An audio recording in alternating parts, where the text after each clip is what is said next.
I'm Aaron Dykes. This is the Infowars Nightly News. Today is Wednesday, April 18th, 2012. Tonight, the Alex Jones exclusive interview with U.S. Senator Rand Paul as they discuss the expansion of the TSA and the constitutional violations of the Obama administration. Then, Oklahoma City bombing eyewitness joins Alex via video Skype as she reveals that she witnessed men in General Service Administration uniforms that were in the Murrah Federal Building before the false flag attack. A bombshell interview with Jane Graham.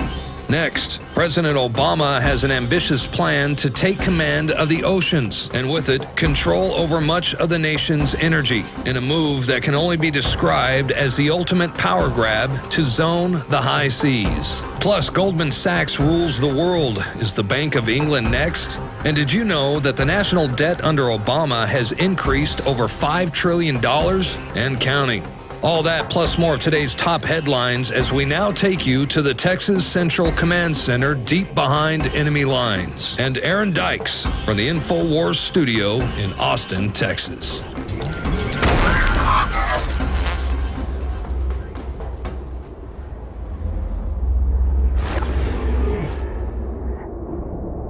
And as we turn now to our top story, let's keep in mind we have been sabotaged economically, and the scales of inequality are beginning to reach a tipping point. Tonight, we have the $5 trillion man. Debt has increased under Obama by more than $5 trillion. You got to keep in mind that in the first 219 years of the Republic, all the presidents through Bill Clinton, the total American debt was only about $5 trillion. Then through the George W. Bush administration, we saw another $5 trillion or so tacked on. And now Obama has tacked on an additional $5 trillion plus just in his first 3.5 years of office, not even counting what he may do if he reaches a second term. And you just see as they inflate the dollar, deflate the value, allow the banks to take over more and more, this is where we go as they build the socialist, communist, Soviet, fascist takeover government.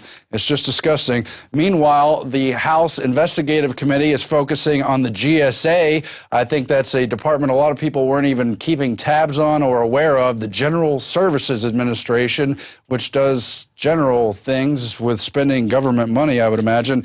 Anyway, they are under investigation on the Transportation and Infrastructure Subcommittee, and the public figures say they're in hot water and ready to dismantle the organization over the $823,000 spent by 300 GSA officials during their luxury getaway in Las Vegas, where they spent quite a bit on entertainment. I'm sure it's a big scandal, really bad, but they're covering up for all the other things going on. They're focusing on less than $1 million when they're spending trillions and trillions and committing us to even more trillions. Remember, they already announced through the Federal Reserve government takeover that we're in the hole for more than $27 trillion. That's the scale of commitments we have under the larger economic bailout, the things happening in Europe, the things happening here with the 5 big banks, which brings us to the fact that the too big to fail banks are now much bigger and more powerful than ever. That's according to the American Dream blog.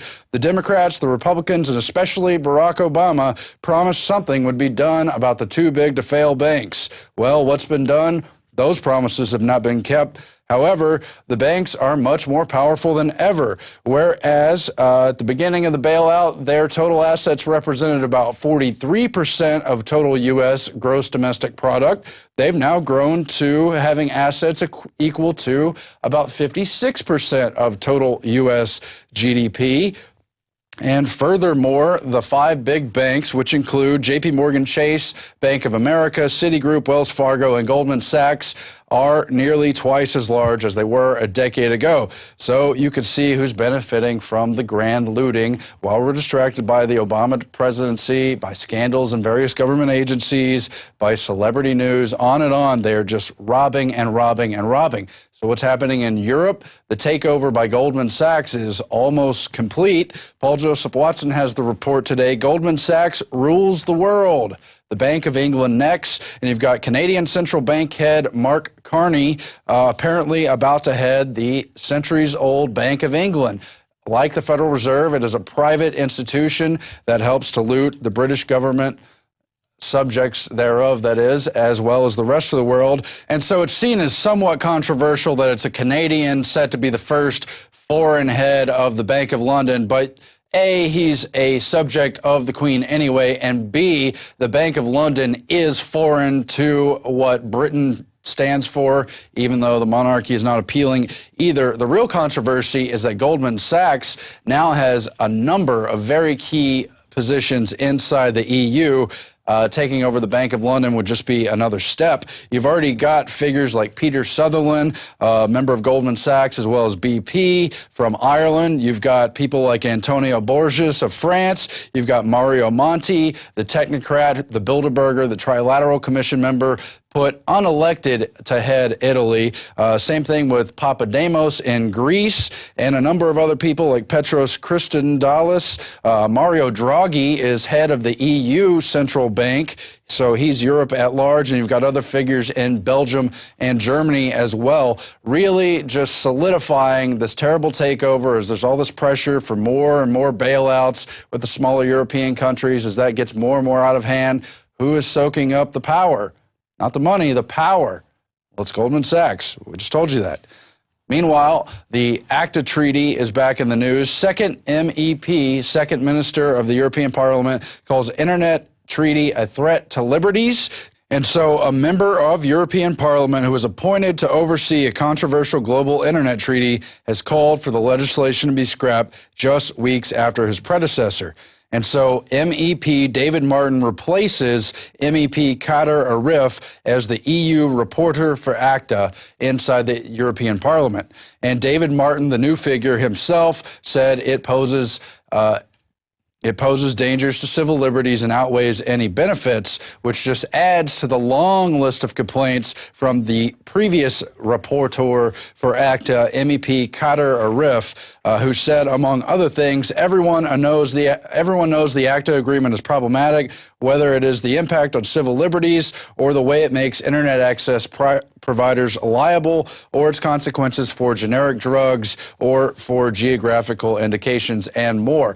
Now, of course, we have also warned this week and sounded the alarm on CISPA, the other dangerous new treaty to control the Internet. And don't be fooled, they're going to keep changing the names a million times if they need to, because they cannot have a free web where you can criticize leaders and in an instant's notice draw criticism on the world account, on the world agenda. And so you also have to give a mandate to U.S. Cybercom so they could pass the cybersecurity agenda, legitimize it, and help further take over this country. And so you've got headlines just from today. CISPA will improve U.S. cybersecurity. Of course it will, because they want the mandate, as I mentioned.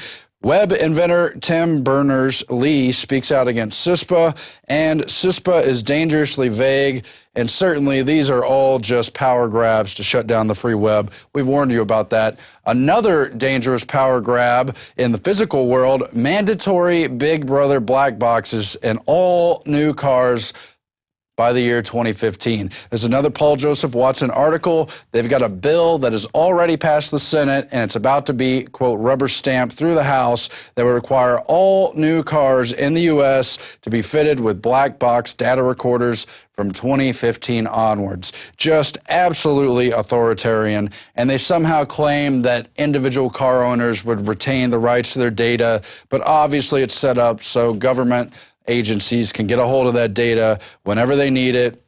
And this is part of an ongoing quest for tyranny in automobile and transportation. Things like OnStar and others have already de facto put trackers into the cars. Now they're just going to do it openly and at a full capacity. And of course, the push to pressure car manufacturers to install black box tracking devices has been ongoing for over a decade. You've heard Alex and others warning about it. The 2006 National Highway Traffic Safety Administration encouraged but did not require adding these systems. So they're being put into cars you've already bought. But by 2015, if they pass this legislation, it will be completely mandatory. And as they build this Big Brother database system, this mark of the beast, even little things like having your inspection sticker out, whereas you might get a ticket now, you can get it taken care of.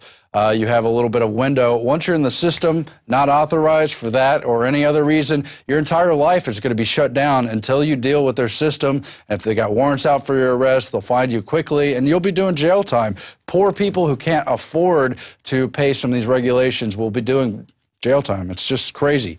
Another way the government is taking over our lives while completely looting the nation, transferring all economy to the bankers, and just making a joke of our country is through the National Oceans Council, another branch of that United Nations Agenda 21 takeover that they've had so much trouble passing. And it's just like the rural councils that Obama announced in 2010, with a long list of government agencies from the Department of Defense to Homeland Security and plenty of others in charge, supposedly, of all the nation's waterways. But that doesn't just mean water. That doesn't just mean coastlines.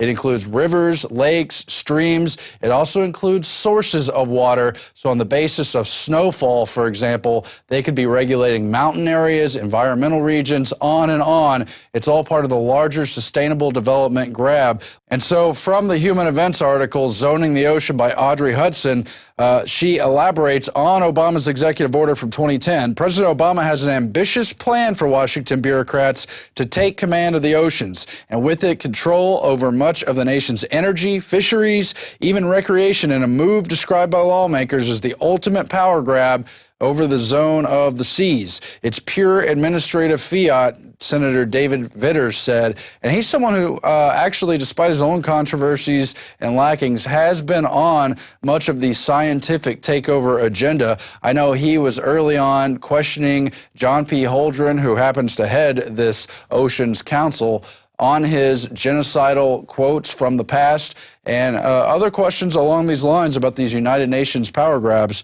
So it goes on. The order says they shall develop a scheme for oversight of oceans and all the sources thereof. That is Representative Flores saying, so you could have a snowflake land on Pikes Peak, and ultimately it's going to wind up in the water. As a result, they could regulate every square inch of U.S. soil, because the water goes everywhere, the air goes everywhere. The United Nations wants to take over what they call the global commons because it knows no borders, no bounds. All people are subject to the basic elements of our planet. So if they can establish regulation over that, they've got us all. The article goes on. Critics of the revised plan say it's more narrowly focused, and the Obama administration is taking their marching orders from environmental groups who want to move away from multiple-use ocean policy to a no-use policy. What have we always said about Agenda 21 is to restrict land, keep people, move them away from the land so it's not usable, so it's zoned in a way that the land cannot be used. That's largely what this is about. Now, the National Oceans Council and this plan is still in draft form, and they're still simultaneously trying to pass the Law of the Sea Treaty, or LOST, as in lost sovereignty, which is the United Nations form of this treaty. It's still in draft form, but it still has called for over 150 milestones to be accomplished by next year, and they are in the process of implementing it. And so you look at the membership of the National Ocean Council, it's co-chaired by John P. Holdren, the notorious eugenicist, the genocidalist, who is basically the science czar under Obama. He's one of the authors of Ecoscience. You also have Nancy Sutley of the Council on Environmental Quality. But look at the rest of the list. It's the cabinet officials appointed by Obama and so forth and so on. Hillary Clinton, Secretary of State. Leon Panetta, Secretary of Defense. Ken Salazar, Secretary of the Interior. Tom Vilsack, Secretary of Agriculture, who's basically a front man just for Monsanto and Company. Sebelius, Head of Health and Human Services. You got Commerce, Labor, Transportation, Energy, and on, including Janet Napolitano, Head of Homeland Security. This is exactly like the Rural Council. In this case, they're trying to establish a council or a Soviet or an unelected governorship over the waterways, as they similarly are trying to do over the rural areas, the farmlands, the non-metro districts. Let's cue that clip. That they've also asked for the right to imprison farmers who wouldn't keep books as prescribed by the federal government. The Secretary of Agriculture asked for the right to seize farms through condemnation and resell them to other individuals. And contained in that same program was a provision that would have allowed the federal government to remove 2 million farmers from the soil. If you live in the heartland of America, you have to listen up. While the nation was distracted with the Anthony Weiner drama, President Obama signed an executive order that will seize greater power over food, fiber, and energy in our vast countryside areas. The president created the White House Rural Council to, quote, make sure we're working across government to strengthen rural communities and promote economic growth. Sounds great, but get this. The council involves a long list of the most powerful people in America. Treasury Secretary Tim Geithner, the Defense Secretary's on it, Attorney General Eric Holder, even the head of Homeland Security, Janet Napolitano. Why would Homeland Security be involved in exerting power and influence? And so here we have Cassandra Anderson's article for Infowars. She also has her own blog at Morph City, commenting on Obama's Executive Order 13547, passed in July of 2010.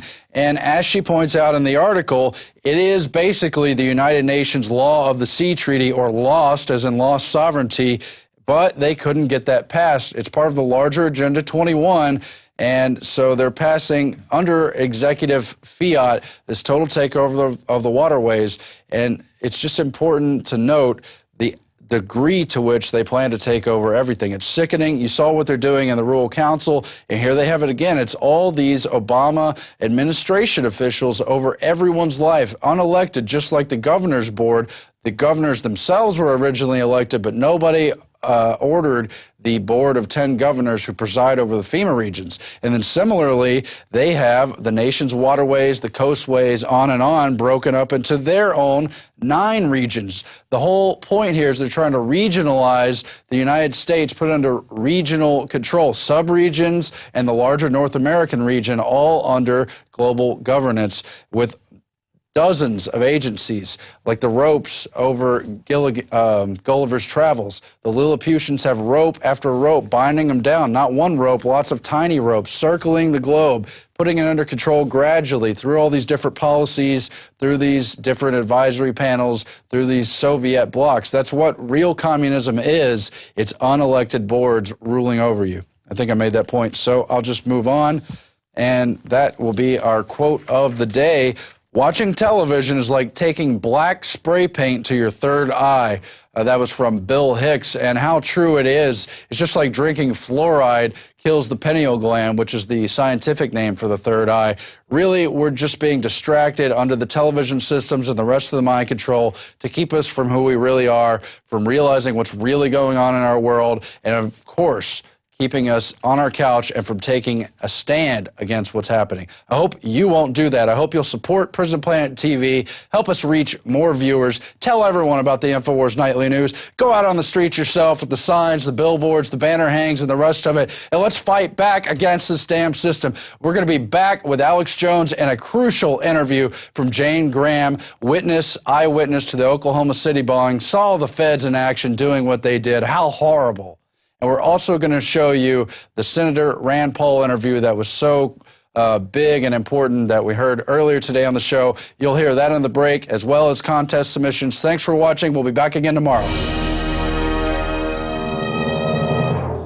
We are joined by U.S. Senator hailing from Kentucky, Rand Paul, and the freshman senator, as everyone has noticed, has actually been fulfilling his campaign promises to try to cut government and restore our constitutional republic, and he joins us from Washington, D.C. Senator, thank you for coming on with us. Glad to be with you, Alex. There is so much to talk about, but I noticed that you're trying to point out that Interpol is now operating inside our country with diplomatic immunity. Yeah, I'm kind of concerned about having an international police force in our country with the ability, maybe, to extradite U.S. citizens and send them to another country. Egypt, as you know, over the last couple of months has been holding some American pro-democracy workers in their country, and they were going to try them on trumped-up political charges. And so a couple of months ago, I said, you know what, should we send $2 billion to a country that treats us this way and treats our citizens? So I tried to hold up their foreign aid, and as a consequence, I think partly of what I was doing, they released our American citizens. Then they came home, and then Secretary Clinton went ahead and released their aid. I wrote her a letter and said, you know, she shouldn't do it because these prosecutions were still ongoing right now in absentia. They're prosecuting him without being there. They also made the U.S. taxpayer pay a $5 million ransom for these Americans to come home, promising they would come back to stand trial. But then this week we've learned that Egypt has asked Interpol for international warrants. They have these red-letter warrants that can be used anywhere in the world. And most people say, oh, that could never happen in America. We would never let that happen. But Interpol is doing this in other countries. Saudi Arabia asked Interpol to return a Saudi journalist from Malaysia who had said something about a Muhammad that they found offensive, and they were going to accuse him of blasphemy. Interpol picked him up in Malaysia and took him back to Saudi Arabia. He will now face the death penalty for blasphemy. But the scary thing is he's being picked up by Interpol, and the scary thing is what kind of authority does Interpol have in the United States? And President Obama expanded their authority with an executive order in December, giving them diplomatic immunity. So all of this concerns me. Senator, we also saw just last year the South African UN summit, and they called for a global UN environmental crime tribunal where you will be arrested if you deny man-made global warming. And that made headlines in Europe, but almost no news here. So they're openly calling for this international power, and 4 of our Supreme Court justices have said that we should get our rules from the UN, not the Constitution. So I think you're right to be very concerned about this. Well, you know, one of the interactions in the last couple of weeks that was very, very telling was the interaction between Senator Sessions and Secretary Panetta in a committee in which Panetta said that if we go to war, of course we'll consult with the UN and get their approval. And Sessions asked him, he said, well, you know, isn't there a role here under the Constitution for Congress? And Panetta basically just kept going on about NATO, the UN, and then he finally sort of said, well, yeah, we would probably inform Congress of what we're doing, but never in there was there any understanding that they had to get approval or permission from Congress. And, of course, you've spoken on the Senate floor about that, one of the few senators to actually be concerned about the Constitution being brazenly violated. And if anyone was confused by what the Secretary of Defense said and tries to come out and say, well, he didn't really mean that. We have the letter, as you know, last year where Obama responded to Congress with the Libya war and said, I don't need your authorization. I have the UN. And that brings me to my next question, Senator. Are you or others going to call for the House to begin impeachment investigations? I know Congressman Jones has introduced legislation that if Obama starts another war without congressional war power authorization, that they will then trigger that.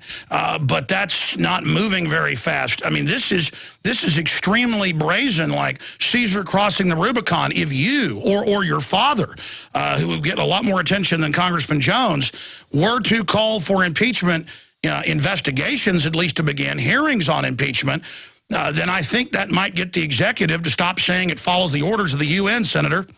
Well, I think the first step is to stop him in his tracks. We tried very hard on the Libya motion.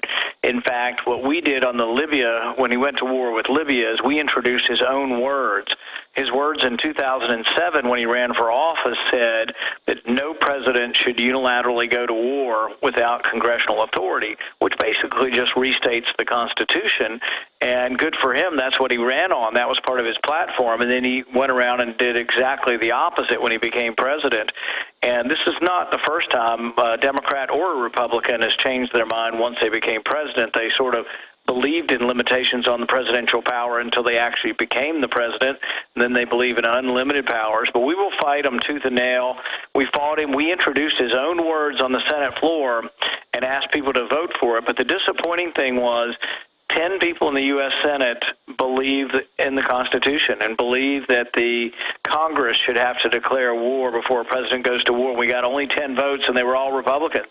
Not one Democrat voted for the words of their own president when he ran for office. What did you make of the CIA director a month ago? It was in Wired magazine. If you caught it, what did you make of him saying, yeah, we're watching you, we're reading your emails, we're building a giant NSA center, and then Congress said we want to see the details of that NSA center, and Obama said you don't get to see it. Since when does Congress not get details of the new NSA center that they admit is to read all our emails and listen to our phone calls illegally, Senator?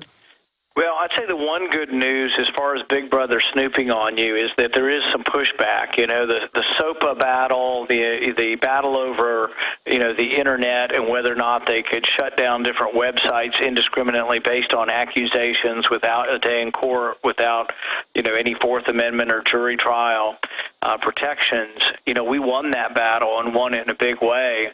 And so there is a pushback. That was really the first battle since I've been up here that we actually won, and we won in a clear fashion because the Internet, the grassroots community, really defeated the establishment. They were planning on passing that under unanimous consent, which means they were just going to push it right through. If I objected, they were going to roll right over me. And the Internet woke up. People, a lot of people who listen and get their news, you know, from you and from Infowars.com, that the Internet rose up and as a power did stop them in their tracks. We're not winning all the battles, but there's going to be another battle over cybersecurity bills coming up, and we have to worry about the power that's being given to agencies like the NSA to snoop on personal information on the Internet. So we aren't done yet, but I think it was encouraging when we beat the SOPA bill. Well, it's good to know you're there because we've got on the other side Senator Jay Rockefeller famously saying in committee, we would have been better off never inventing the Internet. I mean, that's a wild statement. The Internet's the great equalizer, you know, because now people get their news and they look around for the news. And I think it's particularly young people now who are so cynical of all the politicians they see on TV. And I think this is why my dad has become so popular, is because they see him as a genuine voice, someone who they can believe and trust in. And that makes a big difference. And the Internet has been the fountain of all that. And I think it really is leading to a movement out there that's neither Republican nor Democrat, but really wants a different way. Certainly the establishment has to know they can't put the genie back in the bottle. People have had a taste of real choice in news and information and ideas. Freedom is catching on thanks to you, your father, and tens of millions of supporters across the planet. Yep, well, that's one of my father's favorite lines as he's out on the trail is that freedom is popular. Freedom brings people together. And it's one of the amazing things you see when you go to his rallies. You see people of all races, all economic levels. You see working class people. You see Chamber of Commerce types. But you see much more diverse crowd at the Ron Paul rallies, and particularly the youth, than you see at any Republican function. And it's what the Republicans, if they had half a clue, would realize nationally is that Ron Paul is a phenomenon, getting 5,000 to 10,000 people at speeches more than any other candidate. And they need to realize that they need that momentum and they need that to win in the fall. And I'm just hoping that they will do some outreach to him to try to get him to participate in their convention. Speaking of your father, Congressman Ron Paul, who has said that if he doesn't win the presidency, he's going to retire. Texas, of course, is very sad about that, but the idea continues on. And undoubtedly, we're winning the war, even if he doesn't win the battle, in educating hearts and minds about the true constitutional system. But what is at the heart of the delegate battle and the broker convention strategy? Can you tell us if Paul doesn't win the full nomination, what they're going to call for? And can you put to bed these rumors, the latest one yesterday in the Seattle Times? It's all over the news that if Mitt Romney was to get the nomination, that there's discussions of asking you to be vice president. Well, I always tell people if there's a secret plan for that to happen, it's so secret that nobody's let me in on it yet. So I kind of doubt that will happen. I do tell people to be considered to be the Vice President of the United States is obviously an honor. I mean, it is. And I know some people may not like hearing that, but to tell you the truth, it is an honor to be considered and to know that you could have some influence in the direction of which, that the country goes. But I don't probably see that happening, and no one's asked me in particular or specifically about it.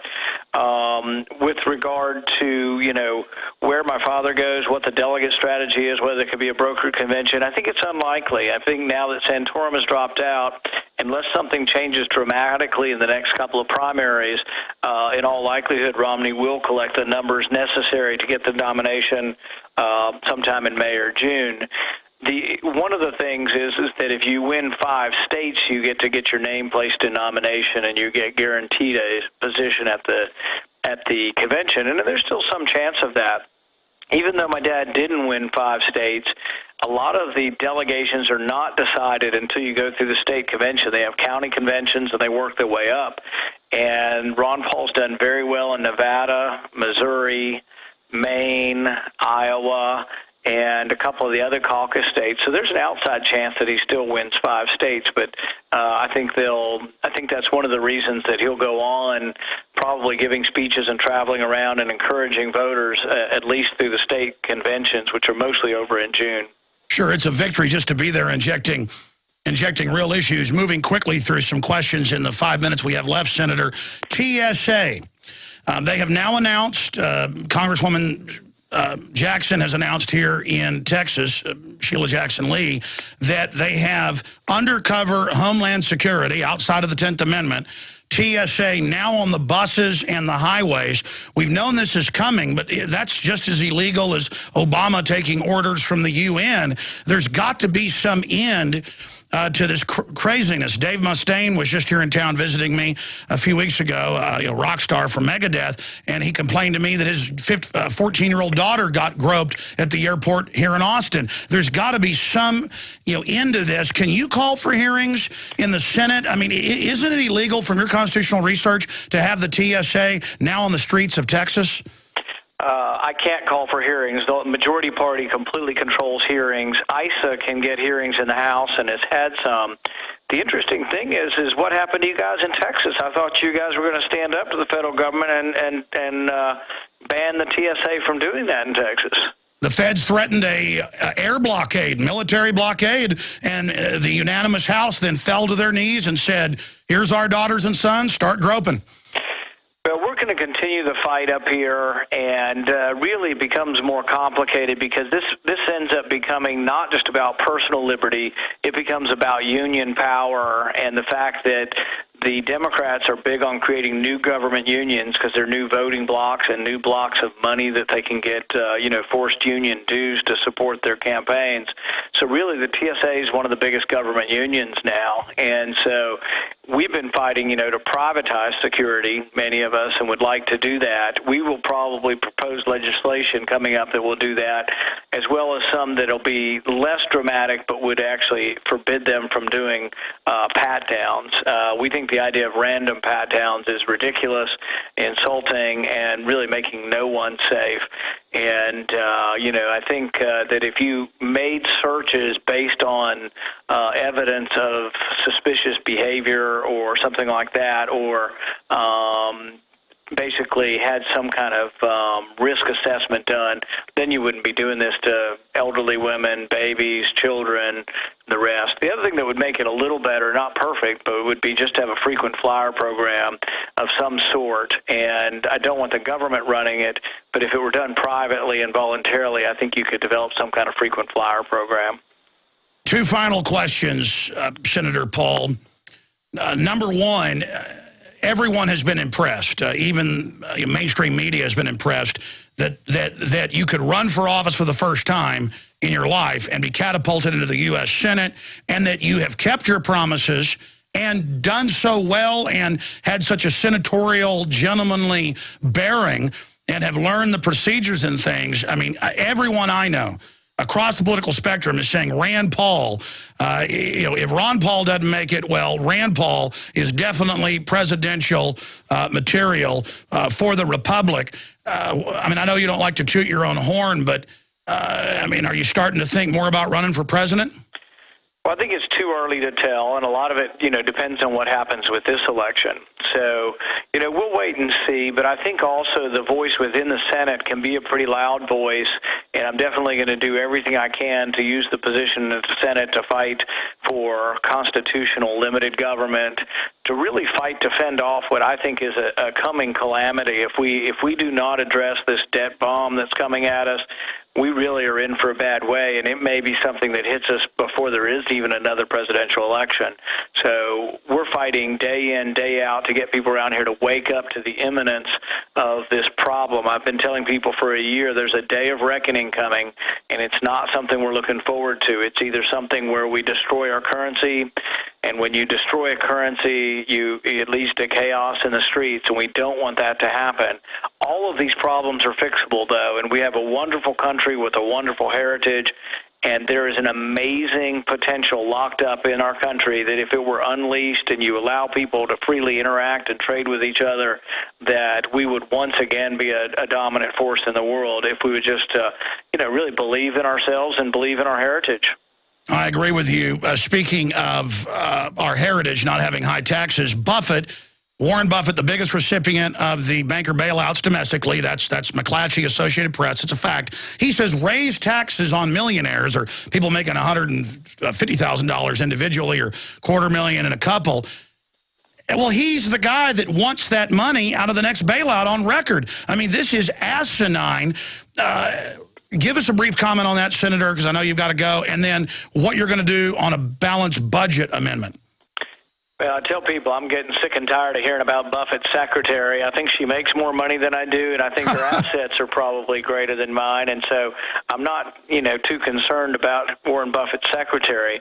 But I think the argument that if two people paid the same percentage in taxes, if he pays 15%, his secretary pays 15%. Let's say she makes $200,000 a year and he makes $20 million a year or $200 million. He pays 1,000-fold more in taxes than she does. So the thing is you can have progressive taxation with a flat tax code. So the idea that the rich are not paying their fair share in our country is a lie. It is absolutely untrue. We have the most progressive tax code maybe in the world. Our tax code is more progressive than Sweden's tax code. So they need to just tell the truth on it. But the bottom line is I want the private sector, the pie that is the private sector, to be bigger and the pie that is the government sector to be smaller. So I don't want anybody's taxes to go up. And if you're richer than me and you've got 3 cars and I've got a moped, I need to go out and work harder, and I don't need to take it from you. I need to encourage you to hire more people by allowing you to do better. And so I don't really look at people who are wealthy business owners and say, oh, let me drag them down. I look at them and let's say, how can we get the government out of their way so this creative person, man or woman, can create more jobs? So I look at it the opposite way, and I think there's enough people left in America who like the idea of the American dream, who like the idea of success. And every generation there's somebody. I meet people every day whose parents just finished high school and weren't very successful who are now successful in this generation. It doesn't always happen, but that has been the beauty of America, is that mobility. And the interesting thing is 60% of the people born in the lowest rung, the bottom 20%, move up out of poverty. 60% of millionaires the following year don't make $1 million a year. So people move up and down this social ladder all of the time, and that freedom to go up and down the ladder is what America's about. Well, the crony monopolists, they know that when you raise taxes over time, it destroys the pie and impoverishes. They want the control, undoubtedly. It is so refreshing to talk to a senator who does not compromise and is just so real. Senator Rand Paul, thank you so much for the time today. Thank you, Alex. Amazing. I'd like to ask you a question about the, about the incident down in Orlando, Florida with Trayvon Martin and George Zimmerman? Yeah, I heard about it on the on TV and things of that nature. Okay, can you give me any insight on the details that you know of this case? Well, from my understanding is there was a kid, and he's African American. Guy was Hispanic, and some incident occurred between the two of them when I guess the guy was being suspicious. He left the area. The guy ended up chasing, following him. Somehow a fight ensued between the two of them. The guy pulled out a gun and shot and killed the kid. Okay. Do you know that there is a news agencies and some news agencies that are calling George Zimmerman the accuser? They're calling him a white man. Did you know that? No, I think he's Hispanic. Okay, I guess one of his parents has some white or Caucasian in them. So they are calling him a white man. but they don't necessarily make her white because she got Caucasian in her. You know, I got a little bit of Irish in me. They don't call me Irish. True. Would you have any insight, any theories on why they might do this? No. News, radio, media, things like that. No. Lawsuit was filed in 2008 by the NRDC asking them to ban the possibly carcinogenic bisphenol A. The FDA, after court order, rejected the ban, stating that they do not have enough human research. Well, the irony of this is that in 2009, there was an American Recovery and Reinvestment Act funding to the National Institute of Environmental Health Sciences, in which the purpose was to fill in the gaps. Now, it was supposed to be a 2-year study. So I started wondering, where did the money go? Where did these gaps? Hello? Why haven't they got the human research yet? Well, I found the funding opportunity description, and the earliest start date was set for August 2011. So once again, the FDA is kicking the can down the road, and they love to do this. Time is money, and time is something that, you know, when people are dying of breast cancer, those people don't have as much as the people making the decisions. So this is how it is. Now, in the funding opportunity description, it says that they want rat studies. It doesn't even say anything about human studies in the actual description that the researchers get. And it also states that the research is going to be taking place at FDA headquarters. So I'm hoping that there was a meeting done with the researchers saying we need human studies, but at the same time, I'm really not hoping that, because I don't really like the idea of humans being studied for the effects of bisphenol A. I think that we've got enough research, and that the FDA should do its job and ban the injection of this compound into our food. It's not labeled.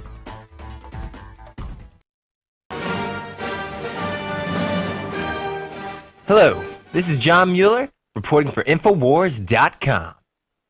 Hello, and welcome to the Wannabe Alex Jones Report. I am going to be reporting to you the news and all the things that are important and what you would think are unimportant, but really is important. Now, our first story tonight is going to be on Ron Paul 2012. Now, there's a guy named Ron Paul out there, if you haven't heard. He has a son named Rand Paul who ran for Senate in Kentucky, I believe, and he himself is running for President of the United States of America in the primary for the Republican nomination. Now, he's been doing very good in the beginning, but lately his results have been slacking off. And this may wonder very many people in the world why Ron Paul's crowds are so much bigger than all the other candidates' crowds. Let's go to our correspondent in the field to address on this matter. John, are you out there? Yes, John. Thank you for passing it to me again. The Ron Paul 2012 campaign is very underway. There has been a lot of victories for Ron Paul. He's gotten a lot more votes than he did the last year in the last presidential election. He has practically won Maine, but there's a big controversy on whether they might have stolen that from him. Okay, what are real responsibilities? People nowadays, adults, watch Desperate Housewives, Sopranos, Made Men, Mad Men, all these shows where greed and trickery and lust and sexual prowess and money and power are considered the adult attributes, and things like morality, kindness to others are laughed upon and abused and walked over. Keep it real, America. Be a real adult, a real warrior. The adults care for others. They put others in front of themselves. There's a lot of you out there. You're trying hard, but the machine's against you. Infowars.com, Prison Planet TV, people like that, they're here to help you, to realize your power and to take it back, because kindness is okay. Real wealth is love, is family, is stability. It's knowing for 100 years your family's going to have food and not worrying about it, not worrying about them getting taken advantage of. That would be real wealth, but today, wealthy people, they're either robbers or they're robber barons. The minimal wealthy ones are just robbers. They take everything they can in every way and cheat the taxes and everything. They're workers, they don't pay benefits. And then the robber barons, you know, the Wall Street guys, the J.P. Morgans, the Koch brothers, and on and on. Again, as a routine reporter investigation has resulted in numerous civil rights violations of two Infowars nightly news reporters, Darren McBreen and Marcus Morales, by the Fulton Police Department in the city of Roswell, Georgia. Exclusive Infowars news reports by Paul Joseph Watson at Infowars.com and John Bone at Infowars Nightly News are indicating that the two Infowars Nightly News reporters, McBreen and Morales, have been subjected to harassment and official oppression by the local law enforcement authorities in the city of Roswell, Georgia. According to the exclusive reports at Infowars.com and Infowars Nightly News, McBreen and Morales had been dispatched to the city of Roswell, Georgia to investigate the bizarre circumstances surrounding the suspicious death of a local resident, Andrew Werdes, being labeled as suicide following a 2-hour standoff with local law enforcement officials. The Atlanta Journal-Constitution is reporting that marshals from the Fulton County Marshal's Office were sent to Mr. Werdes' property to execute an eviction order. Werdes responded to the attempt to evict him by barricading inside his home and refusing to speak to authorities. Known by his friends and family as the Chicken Man, Werdes began raising chickens as pets on his 2-acre property near the city limits of Roswell, Georgia, in the county of Fulton. Following unsuccessful prior attempts by the city of Roswell to cite Werdes for various violations of city codes related to the raising of livestock and attempts to intimidate the mortgage holder of Werdes' mortgage, the city of Roswell filed a 55-page lawsuit against Werdes, calling his chickens a nuisance and simultaneously having Werdes' property declared a conservation area or green space. Werdes was then incarcerated for repeatedly violating or disregarding these new city codes, and as a result of his incarceration and numerous legal defense actions had fallen behind on his mortgage. Under the auspices of environmentalism, the city of Roswell issued Werdes an eviction notice and called in the county marshal's office to evict Werdes from his home.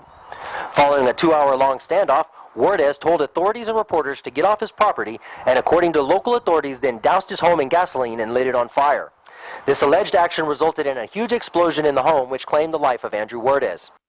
Upon arrival at the Roswell City Hall, McBreen and Morales had their civil rights violated by officers from the Fulton Police Department who refused them entry into the hall and told the reporters that they were not allowed to film, stating that they did not have the proper credentials to enter the public government facility or film on the property. McBreen and Morales were made aware that they had been subjected to additional civil rights violations when officers from the Fulton Police Department admitted to having followed the reporters around the city as they investigated the circumstances surrounding the Werdes' death and interviewed Werdes' friends and neighbors. Follow-up reports from the Darren McBreen the following day indicate that city officials are being more cooperative, but the ability to question government officials has been hampered, and any opportunity to get an on-the-spot account of events is now gone. McBreen has indicated that he will attempt to ascertain why he and his fellow reporter Morales have been refused entry into the Roswell City Hall and will be reporting back with details as soon as they become available. This is Chris Leverson, Infowars Nightly News. Tonight I will be discussing two topics, one of which many of you already probably know about is the Department of Homeland Security arming themselves to the teeth. Second, I will be discussing Andrew Wardes's tragic death. Well, let's start off with the Department of Homeland Security. This is an article uploaded by Paul Joseph Watson on April 5th, 2012, and it is titled "After Huge Ammo Buy, DHS Purchases Bullet-Resistant Booths. Federal Agency Preparing to Unveil More Checkpoints." It starts off saying, the Department of Homeland Security recently stoked concern by contracting a company to provide them with 450 million rounds of hollow point bullets.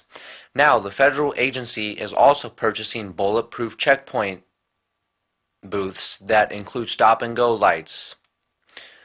A press release from Shelters Direct brags about how they are providing the DHS with bullet-resistant guard booths.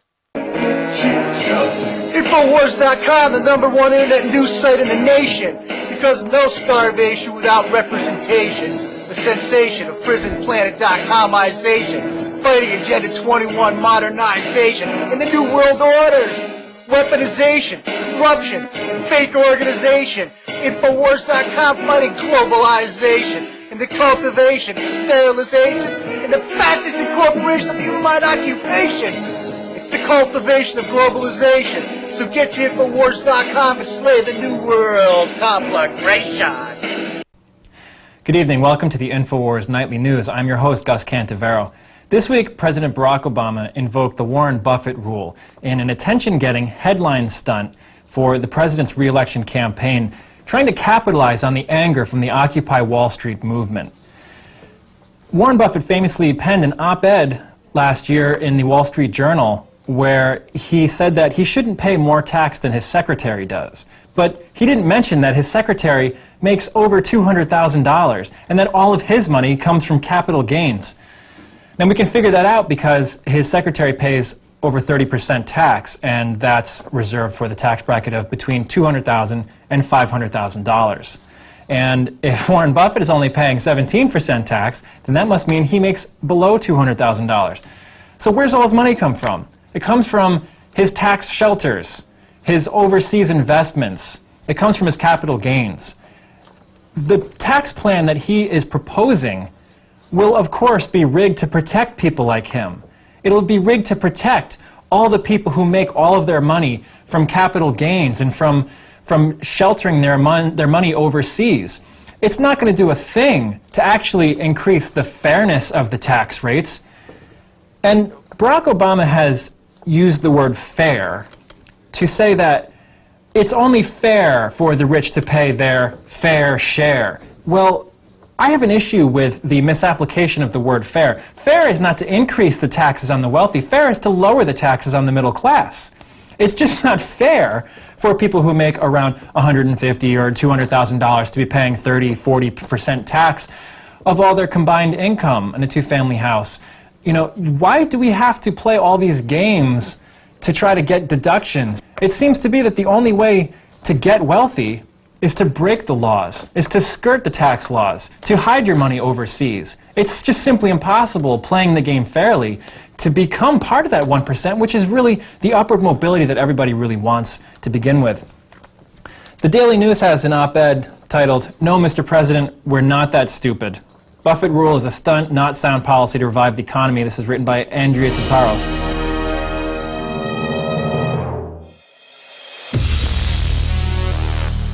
Announcing our biggest contest ever. And we're looking for people who love freedom and who want to be all in the resistance to tyrants. So you say you want to fight the New World Order. Why, if you were on the radio, if you were Alex Jones, you'd really kick some globalist ass. Well, here's your chance. We're hiring not one, but 2 new reporters whose reports are going to be on the radio, whose reports are going to be on the nightly news, who will even anchor the show. If you're ready, here's your chance to step into my shoes, and I hope you surpass what I've done. 2 winners, $10,000 in prizes, and a shot to be a reporter inside the Infowars.com command center. We're looking to hire 1 male reporter and 1 female reporter. And when you win $5,000. Your video gets seen by hundreds of thousands, if not millions of people on YouTube, and you get put into the very front of the running to be hired as a reporter/anchor right here in our operation. Do you have what it takes to be the next Info Warrior? The rules are posted below me here and at Infowars.com. This is a big deal. You know, the globalists are expanding their global empire, but at the same time, the people are waking up all over the world. We've expanded our operations in the last year. We've added the nightly news 5 nights a week. We're making more special reports. We're reaching 15 million people every week. In a year, I want that to be 30 million. This is your chance to join the team. I want to see what you can do. But a big hint is this. Can your news piece make the news? Does it get people's attention? Does it educate people? Does it open minds? That's more important than being beautiful or speaking with perfect eloquence as an orator. All of that is important. But we're looking for people that have that magic spark, that fire of liberty in their heart. Because I want you to join our team. I want to give you a launch pad so you can really take off and engage the globalist.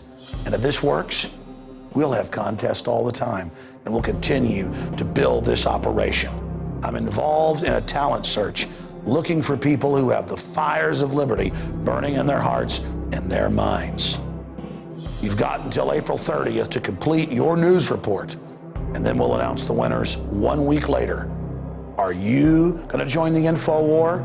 Do you have what it takes? It's up to you. All serious entries will be posted on Infowars.com. So everybody wins. You're getting the message of liberty out, and that's what really matters. But in the final equation, it's not about showing Alex Jones what you got.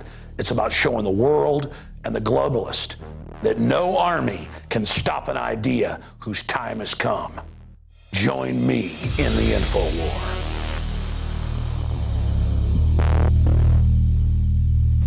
So you say you want to fight the info war. You say you want to go head up against the New World Order. You can do a better job than Alex Jones? I know you can. And here's your chance to prove your mettle.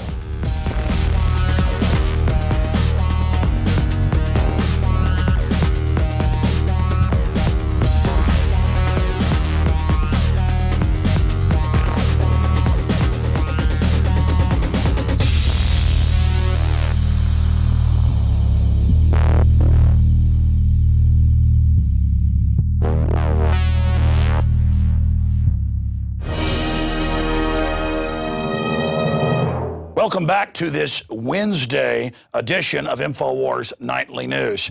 This is a very important interview we're about to do. In fact, in the 9 months of the Nightly News, this is probably the most important interview we've done to date. Why?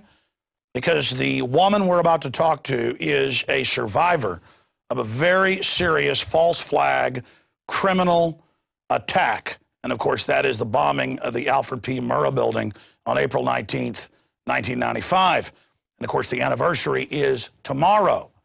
That's why we're doing the show here tonight, but I intend to air this interview tomorrow on the radio to the 3 million daily listeners because it is so important. Jane Graham's testimony, she was the head of the HUD department in the Alfred P. Murrah building that day, and she lost a lot of friends, and of course, she was injured.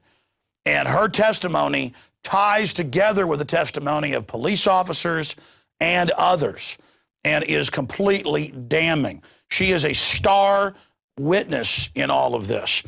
There were other eyewitnesses, people like Terrence Yakey, who was Police Officer of the Year and saved people inside, that saw some of the things she saw. He was told, if you don't shut up, we're going to kill you. And they did kill him. He was tortured to death. Then there's police officers like Don Browning, who on my show right here have said that the FBI came in and told him, you and your wife are going to be killed if you don't shut up. He was the head of the K-9 unit. He was the sergeant in charge. He was there minutes after. These are eyewitnesses. So people have died and been threatened to bring you this information. So this lady has a lot of courage. It was about a year ago that I interviewed her last, and she said, I think this is going to be one of my last interviews, and I've twisted her arm to come back here, but she's told me this is probably the last interview she'll ever do, and she's joined, of course, via video Skype with the director of the film, James Lane, and of course, the film is Noble Lie. Great to have you guys here with us this evening. A very important interview, as I just said. James, introduce those who may not know who the little lady is sitting next to you. Jane Graham here is one of the survivors of the Oklahoma City bombing on April 19th, 1995. She was actually at a training session that morning when the explosive went off, and she was gracious enough to be interviewed in the documentary, and we're really grateful to have her here today. Thank you. Thank you. Where do you guys want to start? I mean, this is an important final interview. How about why were you in the film? Why do you think the film A Noble Lie is important? And then briefly recapping the basics of what you witnessed. Well, I think I should start 2 weeks prior to the bombing because I had gone down to the snack bar in the building, and I had gone in for coffee and sitting there, and then in one of the booths, and then across from me in another booth were two ladies that were sitting there drinking coffee. And one of the ladies was telling her friend that she would talk to someone in the with the FBI office at 50 Penn Place, that they had gotten a that their friend told her that they had received a fax saying that there was going to be a bombing of a federal building in Oklahoma City. And she took that and gave that to her boss. And he said, yes, that they were aware and not to worry about it. And I'm listening to this conversation and I'm saying, God, you know, surely they wouldn't bomb 50 Penn Place. That's a public, you know, it's not a government building. But I was concerned at the time about it. So I went home and I told my husband about it. And I said, you know, I can't believe that, you know, that they're not terribly concerned over this. And they said for her not to worry about it, they'd take care of it. They were aware of it. I didn't think any more about that. And then the Friday before the bombing, when I drove to work, I had a reserved parking space, which was on the first level down where you could get out and go directly into the elevators and then go up to the floors, to the ground floor or onto your offices. And when I arrived there, I saw 3 men who were standing there. They were behind a station wagon. It reminded me of the Ford station wagon, the large one that used to have the wood on it. And I thought, they're parked in a reserved parking space. And as I recall, the car was, the station wagon was kind of a light green color, and it was really dirty all over. You couldn't see the plates good, everything, because there was just real dirt all over it. And again, that struck me as odd, but the men were standing there, and one of the gentlemen had a large, looked like plans of the building, and he was pointing in the direction of the northeast and the southeast of the building. And there was another gentleman standing there with him. Both of those men were dressed in jeans, short sleeve shirts. They were about, I would say, probably 5'9", 5'10". They were very muscular, obviously very good athletes. They may have been, someone said to me, what did you think they were? And I said, if I were going to give, I would say military, a surveyor, those were the things that if I were having to describe them, I really thought for a minute that maybe they were there because of we had had some gas odors previously and then telephone problems, which, you know, they've had people come in and deal with. And so, but I was watching them. And then there was a man there, the other gentleman beside him, who was taking directions from the man who seemed to be in charge. And he was the one with the plans. And he had a paper sack. And he had some wiring, which looked like telephone wiring. And that was another reason that I thought perhaps that they were with the telephone company. And I went, I just kind of watched them as I was standing there and moving slowly forward. And there was another gentleman there, and he had on black pants, black cowboy boots, black hat, I can remember. And he had the band on his cowboy hat had silver metallic round places on it. And as he was watching me, he was very good looking. His hair came down to his collar and very dark hair, very straight eyebrows. As I said, very nice looking. And the gentleman who had I was watching, he had a bar of what I would call, I wasn't sure what it was. It looked like putty. And the gentleman who looked to be in charge told him, put that back. And he put that, and he put the wiring back into the paper sack. Then he closed that, and then he went over to the door behind the driver's seat and put that inside there, and then came back to stand. And at that point, the gentleman who I had seen there that was standing there, who I later identified as Andrew Strassmauer, he walked over to the north side of the wall and had a cigarette over there. And then he came back. but they, all three of them then at that time were watching me, and I thought, well, I'll say something later to GSA. And then because I had a meeting that morning and I had a class to go to. So I went on in the building and I really got busy. I didn't think any more about it at the time. And I went on up to my office and just didn't think about, about that issue on that Friday. Let me interject a question here, Jane, just to condense and recap this bombshell information that's a lot of it been corroborated by others over time and all these connections. A couple of weeks before, you hear women saying, yeah, the FBI says there's going to be a federal building get bombed. And that's later come out in court documents that they had, quote, had the threats. As the system, those that actually carried out the false flag were, beginning to create that false history. Then, before the bombing, you see these individuals, and I guess woman's intuition, you can see guys with a purpose. I mean, these are bombers.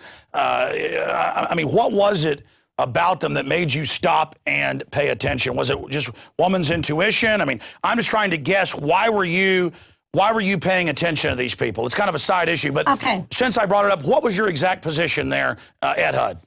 I was at that point, I was a multifamily specialist and dealing with apartment complexes, anything having to do with multifamily housing. And I was also, at that time, head of the homeless program. And I was the regional vice president of AFGE. Sure, because that information's important background. And again, what floor were you on? Actually, I was on the 7th floor. That's where my union office was, and that's also where my office space was for my job. Okay, so give us the dates. It was a few weeks before that you heard the woman talking about the FBI says a federal building's going to be bombed in Oklahoma City. What was the date again that you saw? That was 2 weeks before the bomb. That says 2 weeks before the bombing. Yes. So a few weeks before you heard the woman say that. Yes. But what was the date of? The Friday before the bombing, on the Friday before the 19th. That's when I drove in and I saw these men. The reason they came, I was curious about them, was that the parking spot in which they were in is a reserved parking spot. And I knew the cars that normally parked there, and that was not one of them. And since they were behind that car, I wondered why they were there. And then I was curious, just curious, because they were talking, they had that sack, they had the plans, they were looking. I even contemplated at one point, maybe thinking about just going over and said, can I help you? And I thought, no, I'm late, I'm running behind, and I need to get upstairs. And so, and then, you get that feeling when they don't want to talk to you, you don't want to figure you better go on and just mind your own business. And one of the major significant points of this is that she later identified one of those people in the basement as Andreas Strassmeyer. Andreas Strassmeyer is actually, he's a suspected government informant because he was working with the Texas Light Infantry and militia, and they saw him going into a federal building in Texas using a key code. He later comes to Oklahoma City and starts working out of Elohim City. We know that there were many Southern Poverty Law Center agents working there, many informants. The founder of the city itself was actually an informant. Now, Carol Howe, ATF informant, actually said that Andreas Strassmeyer was one of the people that were going into Oklahoma City prior to the bombing, scouting locations, almost to the extent where she told her friends not to go to any federal buildings in April. And to just briefly expand on that, because there's so much evidence, it's not a lack of evidence, it's too much evidence. It later came out in memos via lawsuits, thanks to Jesse Trentadue and other lawyers, that the Southern Poverty Law Center had informants at the very top of Elohim City, this white supremacist command center. You've got Strassmeyer, who's the son of a prominent German who's over here, and we know how our government likes to use Germans for dirty work, and it just goes on and on and on from there. Yeah, we actually interviewed someone from Elohim City for the documentary, Josiah Stone. He identifies McVeigh being there at the compound at the same time that Strassmeyer was basically head of security. And then we have people like Hal Turner, who I said for 10 years was a Fed, admitted now Fed, white supremacist leader. We have the white supremacist caught being led by the FBI in Orlando. That's Orlando Sentinel. I mean, it's not that the FBI is infiltrating these white supremacists. They're running them. Yes.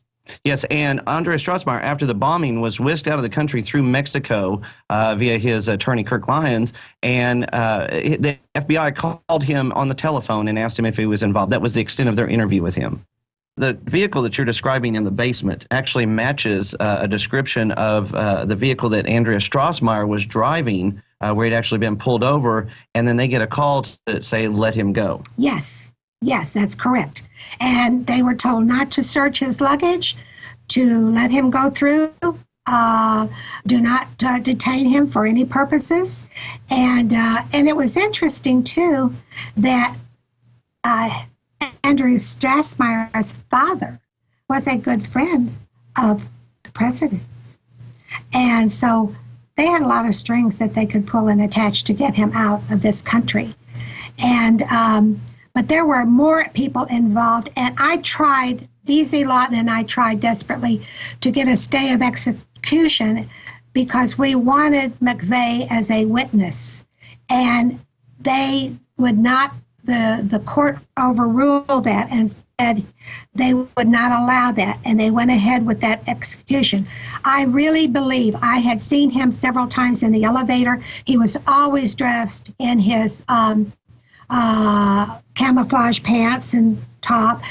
He'd get off on the floor where the military was based and go in and see them, recruiters and all. He never spoke to anyone. He always was very solemn as, you know, he looked around. And in fact, I kind of laughed because everybody always says hello to everybody. And I said, if he's new here in this building, I said, he's not going to fit in too well with the rest of the people. Incredible. You know, we can get caught in all the different, it's not even minutia, but all the parts of this. Jane Graham, you're here speaking out for the upteenth time today. Why should people be concerned? And then before we went on air, you were saying that, you know, basically, this is one of your last interviews. It's time for the population to get involved. In your own words, what do you want to say to the millions of people that are watching this and listening to it?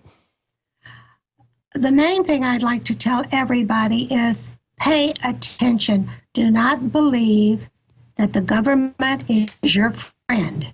What they are doing and what I feel and I honestly believe, if you research it, you will find that I am right. And that is every time they try to get a law passed through Congress, which takes away some of your rights, they institute some action, some creation, some diversion that is significant enough to get the legislation through. At that time, you looked at the Patriot Act. They were really trying to get through gun control. They are altering the way that you are being allowed to pick and choose what you feel is the best thing for your own life. Your individual rights are being taken away, and it's frightening. In fact, more and more, in the last 4 years, you are finding that you are not able to, the government is taking more charge of what you're allowed to do. Your children, what you can say, you cannot say, what they are telling you you're allowed to do, you're not allowed to do. And they're infringing. They are no longer recognizing, especially, I think, under President Obama, they're no longer recognizing the Constitution. And the courts, I don't believe there's such a thing anymore as the justice system. They are all bought and paid for. They all know they want their way done. They tell you, they threaten you. They can do whatever they please. With no impunity. They are allowed to just take orders only from the very top. And it's an example, if you just look every day in the paper, you see more and more. Your speech is being affected, what you can talk about, what you can say. what you can own, have. And this is why we say, 17 years tomorrow, why is the truth still important? People are like, why don't you let this go? Because the people that were involved in the cover-up of this are still in positions of power today. I mean, look at Eric Holder with the Fast and Furious. You have over 2,000 people that have died in that event alone, and it's come out in the mainstream press that the ATF is saying that they're going to utilize this event to enact further gun control legislation. Why is it hard to believe that they would do something with 168 people? I mean, they're just become more blatant about it, and exposing this type of crime, holding these people accountable, I believe actually saves lives. Well, that's another, sorry, go ahead.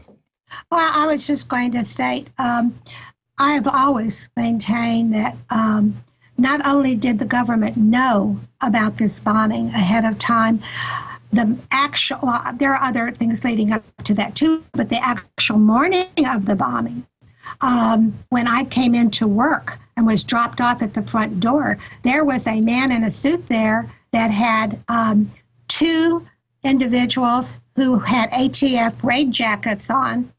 And I thought how strange that they would be standing out in front of the building talking like there's nothing going on. And they're supposed to be, and all the years I was there, I have never seen one ever with a raid jacket on, and didn't even recognize that what it was until I found out later from someone that indicates that there is something going down in that building, and they have to dress so that they can be identifiable readily. And in the parking lot across the street that day, there were cars there from Arizona, Colorado, New Mexico. It was amazing that that they had all of these other cars there that generally were not there from out of state. Yeah, and their stories change back and forth. Oh, they were at a golf tournament, they were at this, but yet the ATF is outside the building that morning, identified by Jane Graham and other witnesses, and not a single ATF agent died in the building. They weren't in the building. They weren't, and there was witnesses that overheard them saying, "Is this why we got paged to not come in this morning?" Yeah, that's right. We should point out they had, an entire floor, didn't they?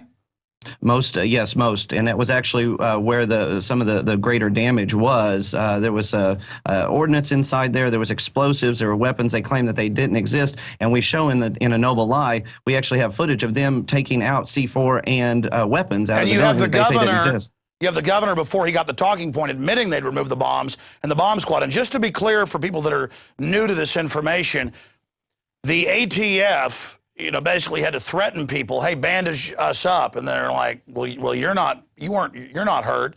And those people, end up dead, basically. So this is why Terrence Yakey, who was Cop of the Year for saving people, he saw all this and started speaking out. They killed him. And then we have other police officers who were there as well, like Mr. Browning. And the FBI comes to him repeatedly and says, we're going to kill you and your wife.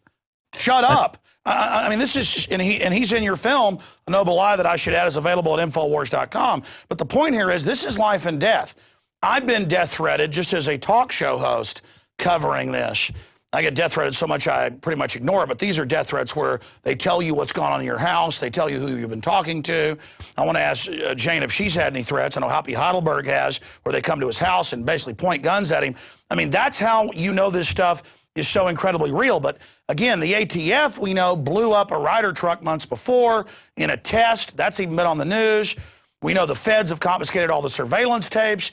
I mean, it's so nightmarish that the feds could come and pick a building with a daycare, because most don't have daycares, and pick it.